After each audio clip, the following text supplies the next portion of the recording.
জানুয়ারি মাসটা আমার এতটাই ব্যস্ততায় কেটেছে যে আমি একটা ভিডিও ঠিকঠাক পোস্ট করতে পারিনি, কারণ আমি এতটাই ব্যস্ত।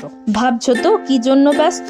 এই যে তত্ত্বের কাজ, ভিডিও এডিট করারও সময় পাচ্ছি না যে তোমাদেরকে দেখাবো কি কি কাজ করলাম। অবশেষে আজকে বসলাম এডিটে। অর্ডারটা ছিল 2026-এর 24শে জানুয়ারি বিয়ের তত্ত্ব।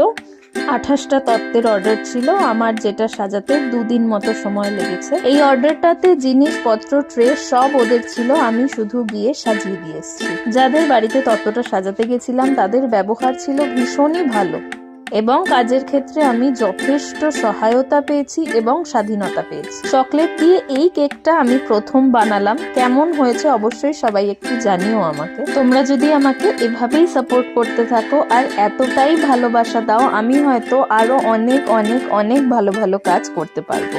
ওদের নিয়ম অনুযায়ী একটা পান সুপুরির তত্ত্ব ছিল, যেটা আমি এইভাবে সাজিয়েছি, যেটা সামনে থেকে দেখতে আরো সুন্দর লাগছিল। তোমরা যারা তোমাদের বাড়ির বিয়ের জন্য আমাকে দিয়ে তত্ত্ব সাজাতে চাও তারা কিন্তু যোগাযোগ করতে পারো। দেখা হবে পরের ভিডিওতে। টাটা।